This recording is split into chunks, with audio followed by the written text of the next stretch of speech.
자, 우리가 일반 우리 상담학에 보면 상담 심리학에 보면 아브라함 메슬로라고 하나 유명한 사람이 있습니다. 그 아브라함 메슬로가 제안한 그 상담 이론이 뭐냐면 욕구 체계 이론이라는 거예요. 사람들은 각 단계별로 욕구가 있다는 겁니다. 하고 싶은 게 있다는 거죠. 그래서 여러분 혹시 보신지 모르지만 이 삼각형의 그림이 있어서 맨 밑에는 생리적 욕구, 우리 모든 사람이 일반적으로 가지고 있는 먹고 마시고 또 이렇게 자고 뭐 이런 생리적인 욕구가 맨 밑에 깔리죠. 그 다음에 그 생리적 욕구가 이제 이렇게 충족이 되면 그 다음에 무엇을 생각하냐면 안전에 대한 욕구가 생깁니다. 그래서 안전의 욕구가 생기기 때문에 집도 생각을 하게 되고 뭔가 어떤 공동체에 들어가서 뭐 좀 이렇게 편안하게 안정감을 가지려고 하는 그런 욕구가 있다는 거죠. 그 다음에 단계가 이제 사랑과 사회적 욕구입니다. 인정받고 싶고 또 뭐 여러 가지 그런 것들, 관계를 맺으면서 좀 이렇게 좀 활동적 그런 욕구가 있고, 그 다음에 이제 존중의 욕구가 있어요. 존중의 욕구, 상대방으로부터 존중받고 싶은 거죠. 그래서 이 존중함이 깨어지면 상처가 돼서 서로 어떤 문제가 생기게 되는 거죠. 그 다음에 마지막 단계가 이제 자아 실현. 아무리 뭐 물질적인 것들이 충족이 되고 생리적인 것들이 충족이 되고 사회적 욕구, 존중에 대한 욕구가 다 채워진다 하더라도 나중에는 자신에 있는 자아가 실현돼야 만족감을 느낀다는 거죠. 그래서 이 5가지 욕구 체계를 만든 사람이 아브라함 메슬로라고 하는 사람인데, 그런데 사실은 이 세상에 있는 상담 심리학, 특별히 메슬로의 욕구에 대한 체계 이론, 이것은 결론이 최근에 와서 얻는 결론이 뭐냐면 인간의 욕구는 채워지지 않는다. 그렇죠. 욕구가 있지만 이 인간의 욕구는 채워지지 않는다라고 하는 것이 결론입니다. 우리가 주변에서 봐도 그렇죠. 우리가 뭘 하나를 만족하면 그걸로 만족하나요? 더. 이게 바로 우상숭배죠, 사실은. 하나님 앞에서 우리가 뭔가를 점점 더 하는 것들을 요구하는 게 우상숭배입니다. 자신의 욕구가 채워지지 않을 때 많은 문제가 생길 수 있습니다. 일반적으로. 그랬을 때 방황하던 한 사람이 예수님을 만남으로 인해서 방황이 끝이 나고 그리고 치유받음으로써 새로운 삶으로 살아가는 한 사람을 만나게 되는데, 오늘 그 삭개오 이야기입니다. 삭개오 얘기 교회 좀 다녀보신 분이라면 누구나 한 번쯤은 들었을 겁니다. 그러면서 삭개오 하면 제일 생각나는 게 뭐죠? 뽕나무. 그러면서 이 삭개오에 대한 얘기인데, 오늘 우리가 삭개오가 어떻게 치유받았는지, 어떻게 예수님을 만나면서 변화되었는지 그 과정을 우리가 한번 오늘 살펴보려고 합니다. 자, 오늘 삭개오는 여러분이 잘 알다시피 뭐 하는 사람이죠? 세리장입니다. 그러니까 쉽게 말하면 세금 걷는 사람, 요즘으로 말하면 세금서 소장입니다. 사실 세무서장이면 끝발이 좋죠. 세상 말로 끝발이 좋습니다. 어디 음식점에 가도 제가 옛날에 어렸을 때 보니까 저희 집이 음식점을 했는데 세무서에서 누가 나왔다 하니까 음식 공짜로 주더라고요. 잘 좀 봐달라고. 그러니까 일단 말단 직원도 나오면 일단은 업주 입장에서는 벌벌벌 떨어요. 그런데 이 세무서장이니까 얼마나 끝발이 좋겠습니까, 그죠? 그리고 더구나 이 삭개오가 근무지가 어디냐면 여리고성이라는 지역이에요.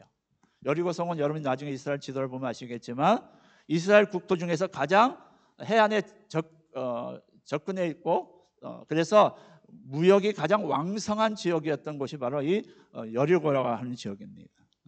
이스라엘 백성들이 여리고를 처음에 이제 들어간 관문이었잖아요, 그렇죠? 그랬을 것처럼 이 여리고는 가장 무역이 왕성한 지역에 속해져 있었단 말이죠. 그러다 보니까 이 삭개오가 얼마나 대단한 사람인가를 알 수가 있죠. 그리고 최소한 세무서장 정도 되면은 경력이 그래서 적어도 10년에서 20년 정도 됐을 거란 말이죠. 베테랑이랍니다. 그러니까 이제 손바닥 보듯이 빤히 다 아는 거죠. 더구나 로마 지금 이스라엘은 로마의 지배를 받고 있었기 때문에 로마의 관료층들하고 긴밀한 뭐가 있었다? 관계가 밀착되어 있지 아니하면 도저히 이걸 유지할 수 없는 지위가 바로 이 여리고의 세무서장인 자리입니다. 그러니까 뭐 관료적인 측면이나 또는 경제적인 측면에서, 그리고 삭개오가 세금을 징수할 때 일부만 로마에다가 납부를 하면 됩니다. 예를 들어서 로마 정부에서 야 삭개오 너 100원만 걷어도 돼. 그러면 100원만 걷으면 됩니다. 그리고 나머지 걷는 거는 누구 몫이다? 삭개오 자신의 몫입니다. 그러니까 삭개오는 엄청난 부를 축적하고 있었다는 거죠. 그래서 자신의 민족 이스라엘 백성들에게는 뭐예요? 매국노 소리라고 하는 소리를 듣게 되는 거예요. 나쁜 놈.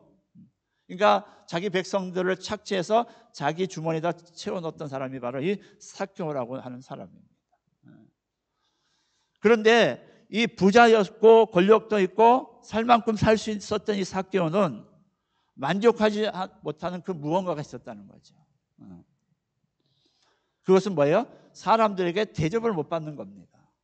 어떤 면에서 앞에서 우리가 메슬로의 욕구 체계 이론을 얘기했지만 사람은 어떻게 해요? 사랑하고 서로 주고받는 사회적 관계라고 해요. 그게 채워져야 된다고 그랬죠. 또 존중을 받아야 된다고 그랬습니다. 존중이 상대방으로부터 아니 다른 사람들부터 존중받아야 된다는 그 욕구가 있고 또 자아 실현의 욕구가 있다고 그랬잖아요. 그러니까 이런 모든 욕구에 이게 이룰 수가 없는 겁니다. 삭개오는 세금을 징수하는 사람들이 자기 앞에서는 굽실굽실 하죠. 어떻게 하면 세금을 적게 몇 개 해달라고 해서 굽실굽실 하지만 뒤돌아서서는 뭐예요? 호박씨를 까는 겁니다. 저 나쁜 놈, 삭개오 나쁜 놈. 우리 돈을 빡빡 긁어서 지 주머니 채우는 놈. 이런 걸 뻔히 이제 삭개오가 아는 거예요. 얼마나 힘들었겠습니까? 앞에서는 그냥 알짱알짱하면서 삭삭 랑방구를 끼면서 하다가 뒤통수에서는 뒤에서 막 욕하면 얼마나 그 힘든 삶이었겠습니까? 그리고 삭개오의 직업이 세이다 보니까 사람들을 초대하는 것도 그렇고 또 내가 그 사람들에게 초대를 받아서 가는 것도 쉽지 않았다는 거죠. 부담스러운 거예요. 그리고 이 삭개오 가슴 속에는 사람들에게 대접받고 싶은 생각이 너무너무 간절했습니다. 그런데 돈으로도 이것은 안 되는 거죠. 여러분 돈 좋아하시죠? 돈은 좋은 겁니다. 돈은 좋은 겁니다. 근데 돈으로 못하는 것이 참 많아요. 여러분 돈으로 침대는 살 수 있지만 뭘 살 수 없어요? 잠은 살 수 없습니다. 돈으로 시계는 살 수 있어도 시간은 살 수 없습니다. 돈으로 책은 살 수 있어도 지식은 살 수 없습니다. 돈으로 지위, 포지션, 이 지위는 살 수 있지만 존경은 살 수 없습니다. 삭개오가 딱 그거죠. 돈으로 약은 살 수 있지만 건강을 살 수는 없습니다. 돈으로 피는 살 수 있어도 생명은 살 수 없습니다. 돈으로 친구는 살 수 있어도 친구의 사랑을 살 수는 없습니다. 옛날에 드라마에도 그런 게 있죠. 얼마면 돼? 뭐 그런 드라마가 대사가 있었던 것 같은데 살 수 없는 거예요. 사랑은 살 수 없는 거죠. 어디 그뿐입니까? 돈으로 편안함은 살 수 있을지 모르지만 평안은 살 수 없다는 거죠. 그런데도 사람들은 돈을 전능한 하나님으로 모시고 살려고 애를 몸부림을 칩니다. 아둥바둥 살죠. 돈이면 뭐든지 될 것 같죠. 그래서 돈으로 안 되는 게 있습니다. 편안하게는 할 수 있어요. 그렇지만 돈은 전부가 아니라는 거죠. 그런데 자꾸 사단은 자꾸 사람들을 미혹하죠. 돈이 최고야. 돈이 있어야 돼. 돈이 있어야 무시당하지 않아. 돈이 있어야 뭔가를 할 수 있어 하면서 자꾸 돈을 부추깁니다. 그래서 사실은 돈이 전부가 아니라는 거죠. 여러분은 꼭 돈의 노예가 되지 마시고 돈을 다스릴 수 있는 분 되시길 주의 이름으로 축복합니다. 자, 또한 삭개오는 사람들과 참 마음으로 교제하고 싶었지만 사랑을 나누는 그런 식사의 교제가 있었던 적이 한 번도 없었던 거죠. 뿐만 아니라 상황이 이렇다 보니까 그 가족들은 얼마나 힘들었겠습니까? 우리가 상상해 볼 수 있죠. 성경에 나와 있지 않지만 우리가 상상해 볼 수 있습니다. 남편이 세상 사람들로부터 지역사회, 그 사회적인 그런 관계 속에서 그런 왕따 아닌 왕따를 당하고 있는 상황에 있을 때 그 부인과 자녀들은 얼마나 힘들었겠습니까? 어디 가도 누구 자식? 삭개오 자식. 누구 아내? 삭개오 아내. 그러니까 아내 역시도 그렇고 남편도 아들, 자녀들 역시도 어디 가서 떳떳하게 뭔가를 할 수가 있을 수 없었던 것이죠.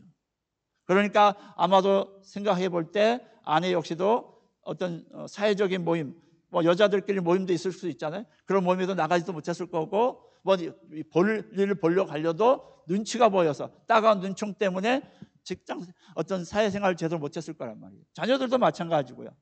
우리 그런 거 종종 보잖아요. TV나 뭐 이런 데 보면 애들이 막 놀이터에 있다가 어떤 이상한 애들 오면 애들이 막 쟤는 누구래요 막 이렇게 놀려대고 막 그랬을 거란 말이죠. 사귀어야 누구래요 막 이랬을 거란 말이죠. 그러니까 자녀들도 얼마나 큰 상처가 있었겠습니까? 이렇다 보니까 모든 관계들은 뭐예요?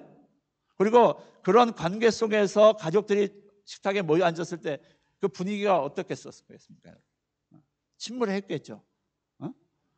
말은 못하지만 뭐 당장에 삶이니까 어떻게 얘기는 할 수 없었지만 자녀 입장에서 아버지 그거 그만두면 안 돼 이런 말이 막 이렇게 올라오고 싶었지만 말을 못했을 거고, 아내 역시도 여보 이제 더 이상 나는 이런 삶을 살고 싶지 않아요, 여보 여기서 좀 벗어납시다 뭐 이런 얘기를 하고 싶었겠지만 그러지 못했을 거란 말이에요. 그러니까 그 식탁의 분위기가 얼마나 침울하고 암울하고 좀 그랬을 거예요. 굉장히 단절됐을 거란 말이에요. 사회적인 단절. 이외에도 삭개에게는 개인적으로 많은 문제가 있었습니다. 어떤 앞에서 잠깐 언급했지만 소외감이 엄청 심했죠. 왜요? 매국노이기 때문에 진정한 만남이 없었을 거란 말이죠. 그러니까 소외감이 있었을 거고, 그다음에 또 내적으로는 자기 안에 죄책감이 안 있었겠습니까? 내가 그래도 이스라엘 민족인데 로마 정부 밑에서 일을 하다 보니까 어쩔 수 없이 세금을 걷어야 되고, 세금을 걷다 보니까 내가 더 많이 걷어서 참 내 민족을 아프게 하고 있구나라는 그런 죄책감이 본인들에게도 엄청나게 있었을 거란 말이죠. 뿐만 아니라 또 한 가지 아주 결정적인 문제가 있었습니다. 열등감이죠. 외적인 열등감. 자, 우리가 잘 아는 대로 삭개는 뭐가 작았어요? 네, 키가 작았어요. 그러니까 문헌에 의하면 이 삭개오가 외소증에 걸렸다고 그래요. 외소증. 여러분 외소증 아시죠? 어른이 됐는데도 키가 아주 성장하지 못해서, 자라지 못해서 아마 성장이 제대로 안 돼서 키가 너무너무 작았다는 겁니다. 그러니까 제가 이렇게 보니까 이 남녀가 갖는 열등감이 틀리더라고요. 남자들은 키에 대한 열등감이 있어요. 그렇다고 저는 키에 대한 열등감이 없습니다. 뭐 포기를 했으니까 포기했으니까 키에 대한 열등감이 없는데, 남자들은 키에 대한 열등감이 있어요. 그래서 키 높이 구두 뭐 이런 거 많이 신잖아요. 막 깔창 높은 거 이런 거 신고 막. 근데 여자들에게 있어서 열등감은 뭔지 아세요, 여러분?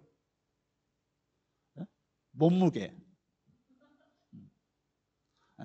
여자들 몸무게 얘기만 하면 굉장히 민감해지죠. 그래서 막 다이어트 열풍이 불고 막 외모에 대해서 굉장히 막 신경을 쓰고 그러잖아요. 뭐 그러니까 어디 가서 여성들에게 몇 킬로 이런 거 물으면 안 된다는 거예요. 열등감이 있기 때문에. 그러니까 지금 이 삭개오는 굉장한 열등감에 사로잡힌 거예요. 뭐 관계적인 면이나 가정적인 면이나 그다음에 신체적인 조건에 있어 모든 면에 있어서 굉장한 열등감에 사로잡혀 있었다는 거죠. 문제가 많은 사람이죠. 겉으로는 권력도 있고 돈도 있고 있을 건 있는 것 같지만, 외부적으로는 다 있을 것 같지만 내부적으로 그 면면을 한 부분 한 부분을 살펴봤을 때는 이 사람은 굉장히 외롭고 힘들고 갈등도 많고 그렇단 말이죠. 돈도 있고 권력도 있지만 진정 자신의 인생에 대해서 만족함이 없는 아픔을 사는 이 삭개오가 오늘 우리가 결론적으로 얘기했을 때 삶의 변화가 일어났습니다. 어떻게 일어났죠? 예수님을 만나는 순간 그의 삶에 변화가 일어났다는 겁니다. 아마 예수님을 만나지 않았다면 그는 이대로 쭉 그렇게 살다가 후회하는 인생, 그랬을 걸, 뭐 이렇게 후회하면서 자책하면서 인생을 마감했을지도 모릅니다. 그래서 만남이 참 중요합니다. 인생에 있어서 만남이 참 중요합니다. 보통 우리가 만남에 있어서 세 가지 종류의 만남을 중요시한다고 그러죠. 첫 번째 만남이 뭐죠? 부모와의 만남. 이건 내가 선택할 수 있는 게 아니죠, 사실은. 태어나 보니까 우리 부모님이 되신 거죠. 부모님과의 만남이 중요합니다. 이게 인생의 첫걸음이잖아요. 그 다음에 두 번째는 어떤 선생님을 만나느냐. 내 인생의 멘토가 될 만한 어떤 선생님을 만나냐가 내 인생의 결정을 지을 수 있다는 거죠. 뿐만 아니라 마지막 또 누구일 것 같습니까, 여러분? 네? 아니, 친구보다 더 중요한 거, 배우자. 배우자. 그래서 여자 팔자, 누구를 만나야 또 그런 말도 많잖아요. 누구를 만나야 또 인생이 확 달라지죠. 남자 역시도 마찬가지예요. 평강공주 같은 경우에는 바보 온달이 진짜 평강공주를 만나면서 인생이 확 바뀌잖아요. 누구를 만나야가 참 중요합니다. 그런데 오늘 정말 필요한 사교육에서 인생에 가장 중요한 사람이었던 이 예수님을 만남으로 인해서 그의 인생이 완전히 달라지는 것을 봅니다. 근본적인 모든 것이 해결되고 새로운 삶으로, 새로운 인생을 맛보는 그런 사람으로 살 수 있었다는 겁니다. 그럼 삭개오는 어떻게 예수님을 만났습니까? 오늘 성경에 보니까 소문을 들었다고 성경에 기록되어 있어요. 예수님이 여리고를 지나간다는 소문을 들었다는 겁니다. 그래서 예수님을 뵙고자 나갔다가 예수님을 만나게 되는 겁니다. 근데 사실은 정확하게 말하면 예수님이 삭개오를 찾아오신 거예요. 소문을 듣고자 해서 내가 가고자 했다고 하지만 사실은 예수님이 삭개오를 찾아오신 겁니다. 그래서 이제 삭개오 사건 맨 마지막 보면 인자가 온 것은 영혼을 구원하러 오셨다고 그 주제를 얘기를 하시는 것처럼 예수님이 삭개오를 만나러 찾아오신 겁니다. 그걸 어떻게 알 수 있을까요? 예수님이 삭개오를 보자마자 뭐라고 불러주죠? 삭개오야, 뽕나무에서 내려와라, 그 얘기한단 말이에요. 자, 누가 옆에서 제자들이나 누가 예수님이 처음 대면하는 거잖아요. 삭개오를 처음 대면함에도 불구하고 예수님이 삭개오야 부르셨다는 것은 예수님이 이미 삭개오에 대해서 알고 계셨다는 겁니다. 그렇기 때문에 처음 만났는데 이름을 알 수 있다는 거예요. 누구처럼? 요한복음 1장에 보면 나다나엘이라고 하는 사람이 예수님을 이렇게 향해서 오죠. 친구의 초청을 받아서 옵니다. 그랬을 때 예수님은 나다나엘을 보자마자 이스라엘에서 가장 선한 사람이라고 얘기를 하시면서 네가 무슨 나무? 무화과 나무 아래에 있을 때부터 내가 너를 안다, 그렇게 얘기를 하신단 말이에요. 그러니까 오늘 삭개오가 예수님을 만나는 것은 예수님께서 삭개오를 구원시키기 위해서 찾아오셨기 때문에 만날 수 있었다는 겁니다. 저와 여러분을 주님께서 찾아오셨기 때문에 저와 여러분이 이 자리에 있는 줄 믿습니다. 우연이 아닙니다, 여러분. 친구 따라 강남 온 거 아닙니다. 분명히 하나님과 계획하심과 인도하심이 있었기 때문에 저와 여러분이 이 자리에서 하나님 앞에 예배드린다는 것을 꼭 기억하시길 주의 이름으로 축복합니다. 이게 왜 중요하죠? 내가 어떤 존재인가를 알 수 있기 때문에.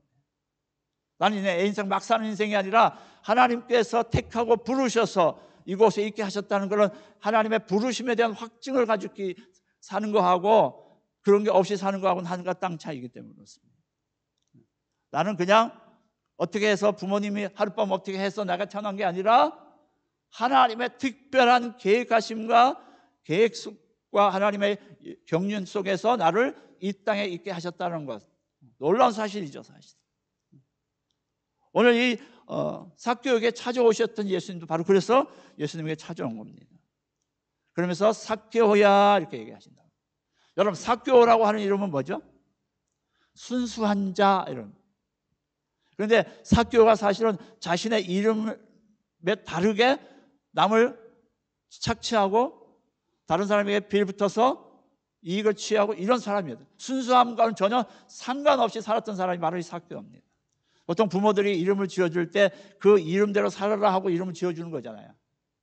그런데 삭개오는 전혀 그 이름대로 살지 않고 정반대의 삶을 살고 있었단 말이에요. 그러니까 그 삶이 얼마나 힘든 삶이었습니다. 그럴 때 예수님이 찾아오셔서 삭개오야 하고 부르시면서 초청을 하시는 거죠. 사실 오늘 삭개오가 예수님을 이제 소문을 듣고 찾아갔습니다. 그런데 누가 많이 있었습니까? 사람들이, 군중들이 엄청나게 많았잖아요. 그래서 발디딜 틈이 없었거든요. 근데 만약 삭개오가 그 군중 속으로 들어갔다면 어떤 일이 벌어졌을까요, 여러분? 저는 가만히 이 본문을 살펴보면서 만약에 삭개오가 군중 속으로 들어갔다 그러면 아마도 살아남지 못했지 않을까 싶어요. 군중이 많다 보니까 어떤 일이 벌어질 수 있어요? 막 지 바꿀 수도 있겠죠. 누가 누군지 모르니까. 우리 그런 거 많이 있잖아요. 막 옛날에 가마떼기 엎어놓고 막 사람들이 막 때리는 경우도 있잖아요. 그러니까 군중들이 많으면 누가 푹푹 찌르는지, 누구야 그랬을 때 또 여기서 푹 찌르고 그러면은 누가 누군지 모를 것 같죠. 그러니까 아마 그런 염려가 있었기 때문에 삭개오가 군중 속으로 들어가지 못하고 뽕나무에 올라간지도 모릅니다.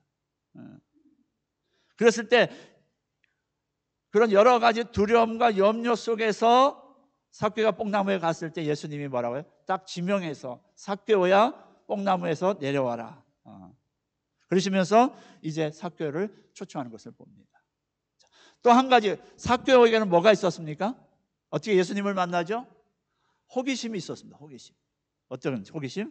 예수님이 어떠한 사람인가 하여 보고자 하되 3절에 보니까 그렇게 말씀하고 있어요. 그러니까 삭개오에게는 예수님에 대한 관심도 많았고 호기심도 많았다는 겁니다. 이것은 예수님에 대한 관심이 많았으며 호기심이 많았다는 얘기로서 또 우리에게 적용해 보면 저와 여러분 어디에 관심과 호기심이 많습니까? 지금 이 순간에 여러분은 어디에 관심이 많으세요? 돈 버는 거? 어떻게 하면 내가 잘 사는 거? 어떻게 하면 내가 좀 더 편안한 삶을 살 수 있는 거? 어떻게 하면 내가 더 건강하게 사는 거? 뭐 이런 것에 우리는 관심이 많은 것일 수 있습니다. 그런데 우리가 어디에 관심과 호기심을 갖느냐에 따라서 우리의 인생이 달라질 수 있다는 겁니다. 돈을 생각하는 사람은 뭐만 생각해요? 돈만 생각하죠. 내가 어떻게 하든지 건강하게 잘 살아야 되겠다 하시는 분들은 건강에만 관심을 갑니다. 그리고 내가 우리의 자녀들을 잘 키워야 되겠다, 그런 데 관심 있는 사람은 그런 쪽으로 관심을 갖고 막 그런 쪽으로 시작을 합니다. 그런데 우리가 예수님의 관심을 가지고 나아갈 때 주님이 우리에게 역사하여 주신 줄 믿습니다. 분명히 성경 뭐라고 해요? 네가 나를 사랑한 만큼 내가 너를 사랑하겠다고 그렇게 얘기합니다. 냉정하시죠? 우리는 우리 편에서 늘 그렇게 생각합니다. 내가 이만큼 사랑하니까 하는데 이만큼 절대 그렇지 않습니다, 여러분. 이게 참 오해인데 사실은 많은 사람들이 그냥 적당히 그냥 두리뭉실해서 하나님이 어떻게 해주시겠지 이렇게 생각하는데 하나님은 절대 그렇지 않습니다, 여러분. 냉혹하시고 철저하시고 확실하신 분입니다, 여러분. 네가 나를 사랑한 만큼 내가 너를 사랑하겠다. 네가 심은 만큼 내가 너에게 복을 주겠다. 네가 하나님 앞에서 어떻게 했냐에 따라서 내가 상급을 주겠다. 이게 하나님의 약속이거든요. 우리의 호기심과 우리의 의심이 우리의 신앙의 모습을 결정할 수 있다는 거죠. 오늘 이 삭개오의 호기심이나 이 의심은 불신앙에서 나온 게 아니라 갈급함에서 나온 호기심이라는 거죠. 왜? 아무리 많은 돈을 갖고 있고 지위를 갖고 있어도 채워지지 않으니까 이걸 어떻게 좀 해결할 수 없을까라고 하는 그 갈급함에 있어서 혹시라도 저 예수라고 하는 사람을 만나면 좀 뭔가 달라질 수 있을지 않을까라고 하는 그 호기심의 그 적극성을 가지고 나갔더니 인생이 바뀌어지는 거죠. 그때 예수님이 오늘 뭐라고 그래요? 삭개오야 내려오라. 내가 오늘 너희 집에 유하여야겠다 이렇게 얘기하십니다. 여러분 성경은 내가 너희 집에 유하여야겠다, 너희 집에 하룻밤 머물러야 되겠다, 이것이 단순히 오늘 하룻밤 너희 집에서 밥 먹고 하룻밤 자야 되겠다 이 이야기가 아닙니다. 유대인들의 예식에 따르면 내가 그 집에 들어간다고 하는 것은 그 사람과 내가 동급이다라고 하는 겁니다. 내가 너와 친구가 되겠다라고 하는 겁니다. 그러니까 예수님이 지금 삭개오에게 집에 가겠다고 하신 것은 내가 너의 친구가 되어주겠다 그 말입니다. 놀라운 사실이죠. 내가 너를 친구로 생각한다. 그래서 그 다음에 9절에 뭐라고 합니까? 아브라함의 구원이 너희 집에 이르렀다. 오늘 그렇게 얘기를 하십니다. 그렇죠? 대단한 일입니다. 그러니까 또 이 예수님이 삭개오 집에 간 거에 대해서 또 주변의 사람들이 또 뭐라고 얘기합니까? 궁시렁궁시렁 소근거리더라 그렇게 얘기를 하죠. 본문을 읽어보면 여러분 그렇습니다. 남이 잘 되는 걸 뭘 보죠? 꼴을 못 보는 거죠.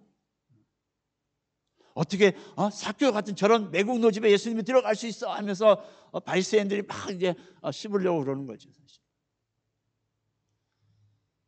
바로 예수님이 어떤 분이신가 하는 관심과 호기심에 출발한 이 삭개오의 어떤 면에서 보면 열정, 열망이 그로 하여금 예수님과 함께하는 축복의 통로가 되었다는 겁니다. 그러니까 저와 여러분도 하나님께 대한 열망과 열정이 있으셔야 됩니다. 아멘. 그래 우리가 축복의 통로가 될 수 있습니다. 하나님도 열심히 하는 사람에게 복을 주고 열심히 하게 상대적 축복입니다. 절대적 축복이 아니라 상대적 축복이라. 내가 하나님 얼마만큼 하냐에 따라서 내게 축복이 많은 겁니다.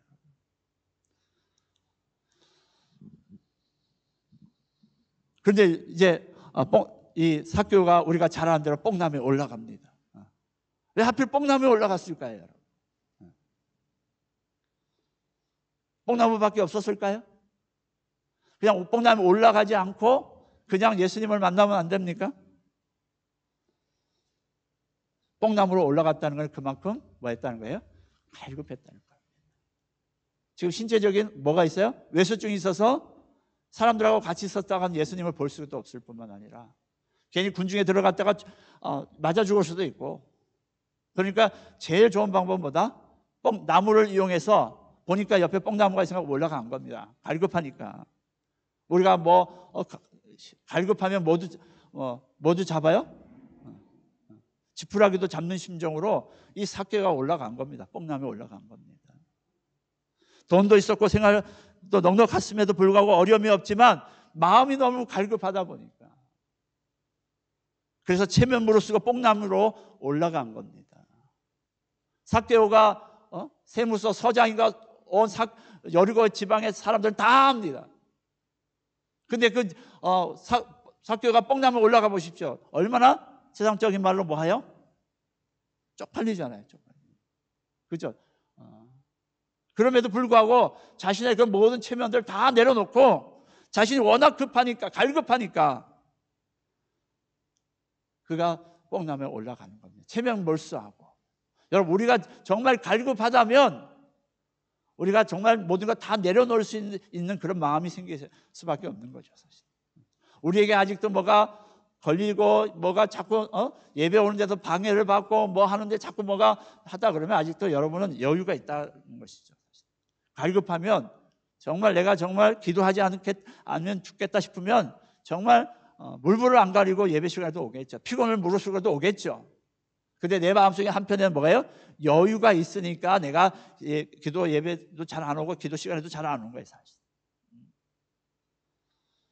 근데 이 삭개오는 너무너무 급하니까 그 마음이 얼마나 급했는지를 우리가 알 수 있는 단어가 오늘 본문 4절에 보면 앞으로 달려가서, 또 예수님이 삭개오야 내려와라 그랬더니 급히 내려와 즐거워하여 막 이렇게, 그러니까 빨리빨리, 우리말로 말하면 빨리빨리라고 하는 단어가 여러 번 쓰이는 것을 볼 수 있습니다.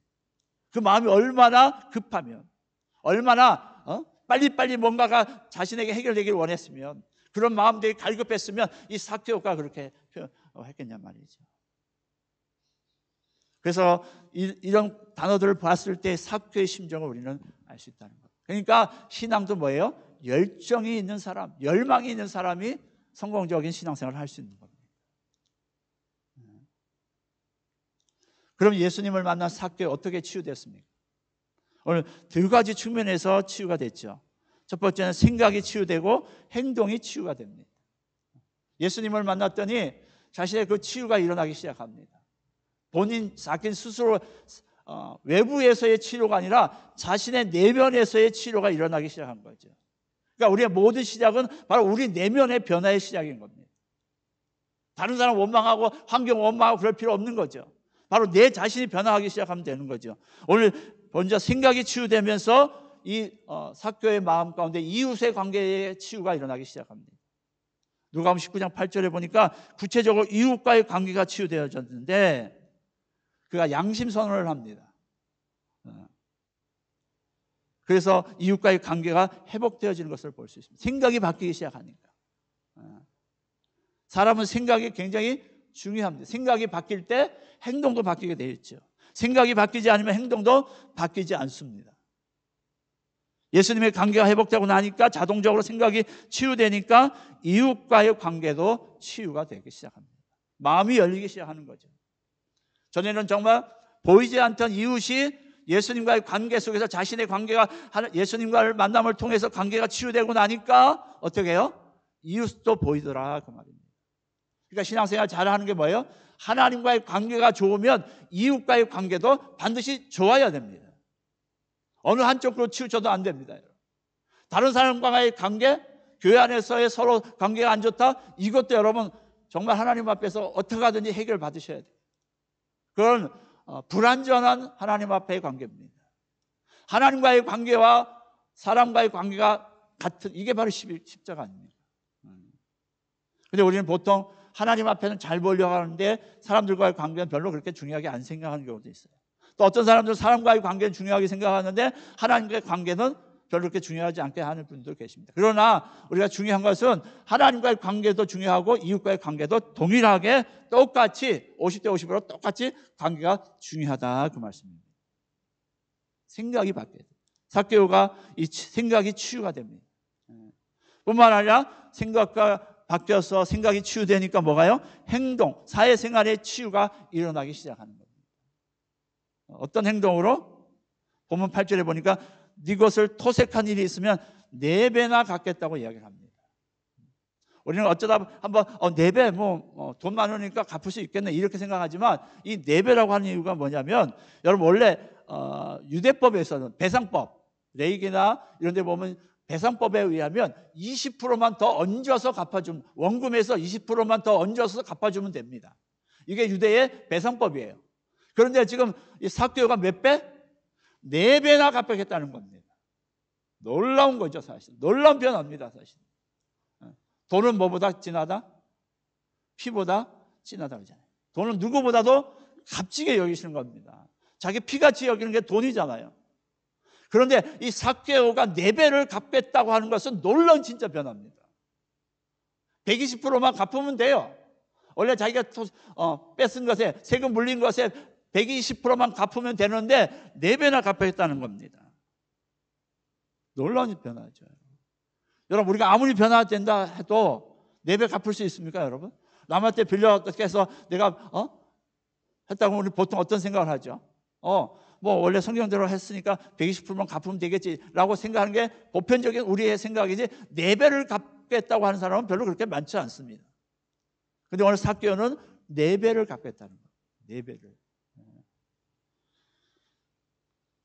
이건 놀라운 행동의 변화죠. 얼마나 큰 은혜를 받았으면 이런 변화가 일어날 수 있었냐 이거죠. 이거 사람이 할 수 있는 게 아닙니다.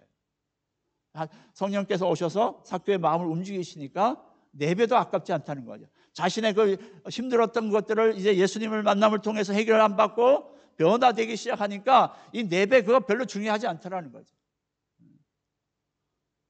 그런 마음의 여유와 생각의 변화가, 행동의 변화가 일어났다는 겁니다. 진짜 예수를 만나면 이런 변화가 있는 줄 믿습니다, 여러분. 그렇다면 우리는 어떻습니까, 여러분? 정말 예수를 만나서 이런 변화가 있습니까? 전에는 마음의 문을 닫고 있었던 그런 사회적인 관계였지만 이제 자신의 마음을 열고 이제 그 사회 속으로 들어가겠다는 거죠. 삭개오는 예수님을 만남으로 영적으로 치유되어졌고 마음도 치유되었습니다. 그러다 보니까 모든 것이 이제 풀어지는 역사. 그러니까 뭐 했겠어요? 자녀들도, 아내도, 가정도 치유가 저절로 일어나게 되겠죠. 5월은 가정의 달이잖아요. 우리가 정말 가정의 달을, 요즘 깨어진 가정들, 또 힘든 관계들, 이런 것들을 치유할 수 있는 방법이 뭐예요? 내가 정말 하나님, 예수님을 만나서 예수님으로부터 내 생각과 행동의 치유를 받아야 된다는 겁니다. 여러분 우리가 얼마나 이 이민사회에서 많은 사람들과 부딪히면서 상처를 많이 받았습니다. 그런데 이 상처들을 어떻게 치유받을 수 있어요? 예수님을 제대로 만나야 된다는 거죠. 그냥 적당히 만나서는 적당히 치유밖에 안 됩니다. 정말 예수님을 바로 알고 예수님을 바로 만날 때 내가 치유할 수 있는 능력이 내 안에 생기고 그로 인해서 내가 더 적극적으로 치유하는 사람으로 나갈 수 있는 겁니다. 올해 우리 교회 주제가 뭐죠, 여러분? 연약한 것을 치유하는 공동체입니다. 연약한 것을 치유하는 공동체.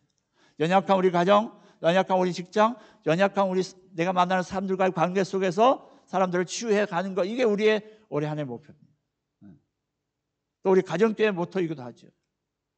사는 사람을 성공시켜주는 거, 이게 우리 가정교회 모토입니다. 그러면 어떻게 해요? 나 자신이 먼저 어떻게 해요? 치유돼야 된다. 내 자신이 먼저 치유돼요. 여러분 다 알게 모르게 상처들이 있어요. 말을 못하지만 내면 속에 잠잠히 있다가 어느 순간이 되면 그냥 또 확 올라와서 또 그게 드러나서 내가 치유받지 못한 것도 있단 말이에요. 근데 이 시간은 여러분 다시 한번 우리가 정말 예수님을 제대로 만나서 우리 안에 있는 내면 속에 있는 그 치유를 좀 받았으면 좋겠습니다. 여러분 이번 한 주간 여러분 이 치유를 위해서 여러분 기도하시면 나갔으면 좋겠습니다. 하나님, 내가 정말 치유자가 되기 위해서 내가 주님 앞에 치유받기를 원합니다. 내 안에 있는 상한 심령, 내 안에 있는 쓴뿌리들이 이번 한 주간 하나님 만져주셔서 나를 치료하여 주옵소서. 오늘 삭개오가 예수님을 제대로 만났을 때 그의 생각과 행동이 변화되듯이 여러분 우리가 이 쓴뿌리 가지고 천국 가기 쉽지 않습니다. 여러분. 일단 다 치료받고 가셔야지. 나는 아무 상처 없는데, 그런데 속고 계신 거예요. 다 상처들이 있습니다. 남들이 봤을 때 저분 정말 힘든 분 같다라고 하신 분들은 다 상처가 있는 거예요, 사실. 저도 역시 상처가 있고요. 가끔 한 번씩 툭툭 옛날에 과거에 부모님으로부터 받은 상처, 어렸을 때부터 그런 것들이 내 삶 가운데 툭툭툭툭 튀어나오는 경우가 있거든요. 뭔 일만 생기면 그게 확 떠올라와가지고 또 얘기를 하는 거야. 그럼 저희 집사람이 그런 얘기, 이제 그런 얘기 좀 그만 좀 하라고. 그건 제가 아직 상처가 치유 안 됐다는 거죠, 사실. 치유됐으면 얘기 안 할 건데, 그죠? 여러분, 그게 부끄러운 게 아니거든요. 우리가 하나님의 자녀가 됐다면 온전함을 가지고 하나님 앞에 서야 가야 되잖아요. 그런데 그런 한쪽에 상처받은 마음을 가지고 주님 앞에 날마다 온다는 거, 하나님 기뻐하시는 일이 아니라는 거죠. 정말 진지하게 오늘 삭개오의 변화된 모습을 통해서 진정한 우리의 치유자 되시는 이 예수 그리스도를 통해서 이제 우리가 상처를 치유를 받고 하나님 기뻐하시는 새로운 삶으로 살아가야 될 때, 그렇다면 우리의 욕구가 어떻게 해요? 거룩한 욕구로 바꾸셔야 됩니다. 잘 먹고 잘 사는 욕구에서 이제 하나님의 나라를 꿈꿀 수 있는 욕구로 바뀌어 가셔야 된다는 거죠. 그리고 세상적인 욕구에서 하나님이 원하시는 욕구로 변화를 받아야 된다는 거죠. 하나님의 비전으로 우리가 이제 나 개인과 내 가정과 내 자녀들을 위한 비전에서 하나님 나라의 비전으로 바뀌어가는 이런 변화들이 있어야 돼요. 우리가 정말 변화됐다고 할 수 있는 겁니다.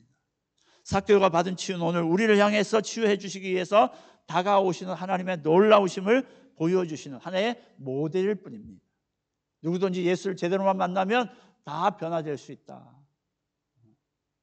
우리 예수님과의 만남과 끊임없는 교제를 통해서 이런 아름다운 축복, 우리 영육 간의 치유, 계속적인 치유받은 은혜를 통해서 날마다 승리해 가시는 저와 여러분 되시길 주의 이름으로 축복합니다. 기도하십시다. 여러분, 우리는 누구나 다 상처가 있습니다. 말 못할 상처들이 있습니다. 오직 그것은 우리 주님만이 우리를 치유하실 수 있습니다.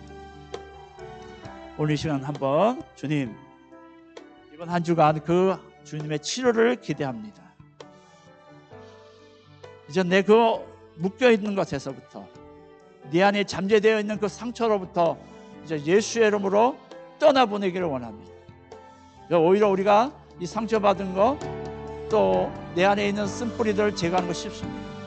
내가 예수님께서 나의 치료자 되심을 믿고 내가 내 입술로 예수님 내 안에 치유자가 되어 주시옵소서, 성령님 내 안에 오셔서 이 내 안에 있는 상처들이 예수의 이름으로 떠나갈지어다 명령만 하시면 이 상처들은 떠나갑니다. 오늘 시간 하나님, 우리 안에 있는 상처, 특히 오늘 삭개오를 회복시켜서 그의 생각과 행동을 변화시켜 주셨던 그 주님이 오늘 나의 행동과 생각을 치유하여 주시고 만져주셔서 나로 하여금 변화된 새로운 삶을 살아가는 저희를 되게 해달라고 이 시간 한번 기도하시면서 여러분 스스로에게 명령하십시오. 이 시간 예수의 이름으로 내 몸 안에 내 생각과 행동을 잡고 있는 모든 묶여있는 것들은 예수 이름으로 떠나갈지어다 하고 여러분이 스스로 여러분 자신을 명령하십시오. 그럼 여러분의 마음 가운데 기쁨이 올 것이고 여러분 안에 더 이상 그것이 여러분이 생각나지 않도록 만들어 주실 것입니다. 이 시간 우리 한번 주여 한번 부르고 통성으로 한번 기도하십시다. 주여, 하나님께서 역사하신 아버지 하나님, 오늘 이 시간을 통해서 저희들 다시 한번 하나님 회복의 은혜를 맛보기를 원합니다. 치유의 은혜를 맛보기를 원합니다. 오늘 삭개오를 통해서 치유하셨던 주님, 오늘 치유받은 삭개오가 하나님 인생을 새롭게 살았던 것처럼 오늘도 우리가 새롭게 하신 예수님을 통해서 하나님을 예수님을 제대로 만남을 통해서 하나님 치유받기를 원합니다. 이 시간 예수의 이름으로, 예수의 이름으로 내 안에 있는 모든 하나님 상처들, 내 안에 있는 모든 스프리들, 내 안에 있는 모든 것들은 다 상처들 예수의 이름으로 떠나갈지어다, 떠나갈지어다, 떠나갈지어다. 오늘도 역사하여 주시옵소서. 그래서 내가 다시 한번 하나님 나의 스프리로부터 나의 하나님 아버지 여러 가지 하나님 상처들로부터 자유케 되어지고 치유케 되어지고 하나님 앞에서 되도록 역사하여 주시옵소서. 주님 역사하여 주옵소서. 성령님 오늘 이 시간 오시옵소서. 더 강력하게 우리 한 분 한 분 가운데 내주하시고 자정하시고 통치하셔서 오늘 이 시간 우리 안에 있는 쓴뿌리들, 우리 안에 있는 여러 가지 상처들, 우리 안에 있는 모든 우리로 하여금 더 나아가지 못하게 하는 것들, 더 붙잡고 있는 영들, 이 시간 예수의 이름으로 나의 상처와 나의 모든 것들은 예수의 이름으로 떠나갈지어다, 떠나갈지어다. 이제 나의 모든 상처들은 치유될지어다, 치유될지어다. 회복의 역사가 일어날지어다, 회복의 역사가 일어날지어다. 하나님 오늘 다시 한번 예수의 이름으로 명령했사오니 이제 더 이상 나의 아픈 상처들, 과거들, 묶고 있던 것들, 발목을 잡고 있던 모든 것들은 오늘 삭개오에게 예수님이 찾아오셔서 자유케 하셨던 그 모든 것처럼 오늘 이 시간 우리의 삶을 자유케 하시고 새롭게 하심을 믿습니다. 오늘도 하나님, 오늘도 우리 가운데 자유케 되신 것을 믿고 바라보면서 이번 한 주간도 승리하는 우리 모두가 되게 하여 주옵소서. 감사하고 올려 원하신 예수님의 이름으로 감사하며 기도하옵나이다. 아멘. 이 시간 우리 5월 성찬을 진행하도록 하겠습니다. 우리가 지난 4월 한 달을 또 돌아보면서 잠시 묵상하면서 하나님, 지난 한 달 동안 내가 어떤 모습으로 살았습니까?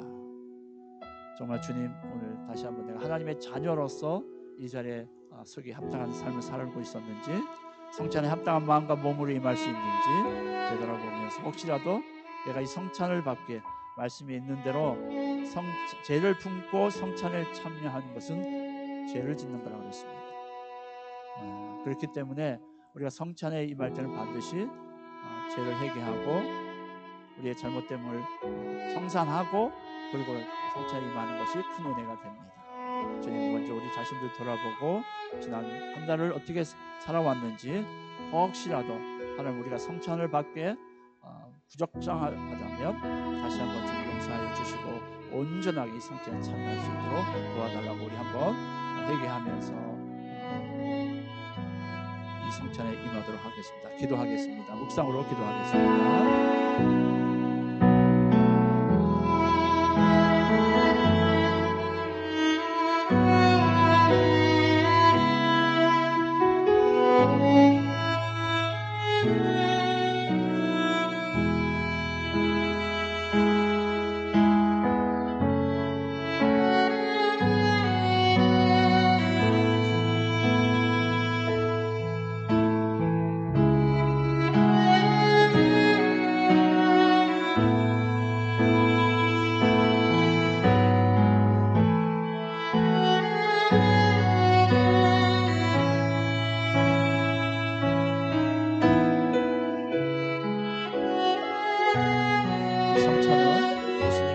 유월절 어린 양으로 십자가에 죽으시기 전날 제자들을 모아놓으시고 식탁을 예배하시면서 마지막 만찬을 하시면서 이것은 나의 몸이라 너희를 위하여 주는 것이니 이것을 행하여 나를 기념하라고 하셨습니다.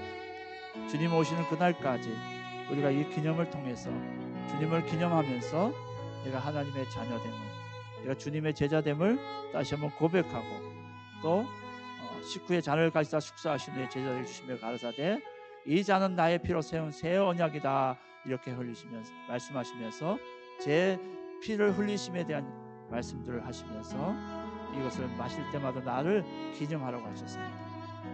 우리도 이제 이 예수님의 몸이신 떡과 예수님의 피를 흘리신 이 잔을 맞을 때마다 예수 그리스도께서 십자가에서 흘리신 피로 말미암아 죄사함을 받고 구속의 확신을 가지고 내가 주님의 자녀된 것을 확신하면서, 무엇보다도 내가 때로는 내가 한 달을 살면서 이 모양 저 모양으로 실패하고 낙심하고 염려하고 근심해서 야, 내가 정말 주님의 자녀가 맞나라고 생각할 때도 있었지만, 그럼에도 불구하고 내가 여전히 하나님의 자녀라는 것을 이 성찬을 통해서 다시 한번 확신을 받고, 그리고 내가 주님 부족했지만 한번 더 힘을 내서 은혜의 자리로, 또 주님을 충성하고 헌신하고 섬김의 자리로, 언약의 자리로, 하나님의 약속의 자리로 또 한번 나아가겠습니다 하고 다짐하는 것이 성찬의 깊은 의미가 있습니다. 그래서 하나님, 이번 한 달도 내가 연약한 가운데 있지만 내 마음에 늘 두 마음이 전쟁터와 같이 늘 싸우고 있지만, 그럼에도 불구하고 실패를 한다 할지라도 그럼에도 불구하고 주님의 은혜 앞에 내가 나와서 담대하게 이 예수님의 몸과 피를 먹고 마십니다. 오늘 이 시간 하나님 나와 동행하여 주옵소서. 오늘 이 은혜의 자리에 참여할 때마다 주님이 부어주시는 그 은혜를 맛보고 돌아가는 이 시간 되게 해달라고 여러분 기도하시면서 이 성찬에 임하시면 좋을 듯 싶습니다. 저희가 먹을 때에 예수께서 떡을 가지사 축복하시고 떼어 제자들을 주시며 가라사대 받아 먹으라 이것이 내 몸이라 하시고, 또 잔을 가지사 사례하시고 저희에게 주시며 가라사대 너희가 다 이것을 마시라 이것은 제 사함을 얻게 하려고 많은 사람을 위하여 흘리는 바 나의 피 곧 언약의 피니라. 아멘. 주님 감사합니다. 이번 한 달도 새로운 마음으로, 새로운 각오로, 새 언약 가운데 주님의 이 성찬에 참여합니다. 주님, 저는 연약하고 부족합니다. 우리는 늘 결심이 부족하고 연약해서 쓰러지고 넘어지고 유혹을 이기지 못해서 넘어지기도 하지만, 그럼에도 불구하고 변함없이 변치 않는 이 언약이 있기 때문에 이 언약식을 통해서 주님의 몸과 피를 마시면서 다시 한번 그 언약을 되새김질하면서 주님의 자녀로 다시 한번 힘을 내서 이 땅을 살아가기를 원합니다. 오늘 성찬에 참여하는 종들 한 분 한 분들 가운데 새 힘과 새 능력을 부어주시고, 이번 한 달도 내 힘과 내 능력이 아닌 하나님의 은혜로 살아가는 귀한 한 달 되도록 역사하여 주옵소서. 오늘도 믿음으로 받습니다. 주님 믿음으로 받는 모든 종들에게 하나님의 놀라운 치유와 기적의 역사가 나타나는 이 성찬 되도록 역사하여 주옵소서. 오늘도 함께해 주실 믿고 감사하며 우리를 구원하신 예수님의 이름으로 감사하며 기도하옵나이다. 아멘. 이제 여러분 가운데는 예수의 흔적이 다시 한번 희미해졌던, 지난 한 달 동안 우리의 삶의 현장에서 여러 가지 때 묻은 것으로 인해서 희미해졌던 예수님과 나의 관계의 그 희미함이 다시 선명함으로, 확실함으로 다시 새겨졌습니다. 이번 5월 한 달 우리의 가정의 달이고, 또 우리 자녀들과 우리 부모들을 생각하는 달인데, 하나님 우리 주변의 모든 분들을 회복하는 일에 우리가 쓰임받을 수 있도록 하나님 역사해 주시옵소서. 특별히 하나님 우리 공동체 안에 그런 회복들의 역사, 또 우리 개인의 회복의 역사, 우리 몸에 치유가 일어나고 가정의 문제들을 해결하고 또 여러 가지 어려움 가운데 있는 봉착해 있는 것들이 풀어지는 이번 5월 한 달 되도록 우리 한번 같이 믿음으로 가지고 한번 기도하며 나가겠습니다. 기도하십시다. 참으로 고마우신 주님 감사합니다. 이제 하나님께서 저희들 새로운 언약을 또 심어주셨습니다. 오늘 이 시간에 새 언약을 통해서 다시 한번 내가 하나님 상황이었던 중간에 나는 하나님의 자녀임을 다시 한번 명확하게 확실하게 하나님과 확증하여 주셨사오니, 주님 오늘 이 시간 다시 한번 우리의 상황과 환경들을 주의 은혜 가운데 해결하고 풀어질 수 있도록 도와주시고, 또 하나님 그를 어렵고 힘든 일을 만날 때마다 주님의 동행하시는 아름다운 역사를 맛보게 하여 주옵소서. 오늘 이번 한 달도 하나님 승리하게 하시고 때로 따라 더 없는 은혜로 이기게 하여 주옵소서. 주님이 말씀하셨듯이 내가 세상을 이겨노라고 하셨던 것처럼 이긴 싸움을 우리가 살아갈 것인데, 하나님 또 주님의 명령에 따라 순종할 때에 우리의 삶이 늘 이기는 삶이 될 수 있도록 이 시간 역사하여 주옵소서. 온전히 주님께 모든 것 맡겨드리고 감사하며 예수님의 이름으로 기도합니다. 성찬을 마치신 후 예수님과 제자들이 찬미하면서 감리산으로 사명 감당하게 나아가셨습니다. 오늘도 우리도 이번 한 주간 사명, 또 우리 평생의 사명을 위해서 우리 다 같이 파송되어서 나가겠습니다. 다 같이 일어나시겠습니다. 이제는 우리를 죄악 가운데서 구속하신 예수 그리스도의 놀라우신 은혜와 날마다 우리를 사랑하셔서 변함없이 이 모양 저 모양으로 늘 우리에게 사랑을 베풀어 주시는 그 하나님의 극진하신 사랑하심과 세상 끝날까지 우리의 믿음과 우리의 구원을 완성시켜 주시게 하여 우리 안에 내주하셔서 우리의 생각, 혼과 영을 지배하시고 우리의 환경 가운데 함께 동행해 주시는 성령님의 교통으로 충만하신 역사가 오늘도 삭개오의 변화를 통해서 저희 인생이 새로운 국면을 맞이한 것처럼 오늘 우리의 인생 또한 예수님을 만남으로 날마다 예수님과 교제함으로 우리의 생각과 행동이 변화되는 변화의 참 기쁨을 맛보고 돌아가기를 소망하고 또 다시 한번 우리의 삶의 현장에서 내 인생이 새로운 인생의 전환점을 맞이하기를 소망하고 나아가는 이 자리에 계신 우리 모든 분들 한 분 한 분 머리머리 위에와 이 자리에 참여하지 못한 우리 은혜의 가족들 위에 몸이 연약해서 참석하지 못한 우리 은혜의 가족들 위에 출타 중에 있는 우리 은혜의 가족들 위에 이제로부터 영원토록 함께 계실지어다. 아멘.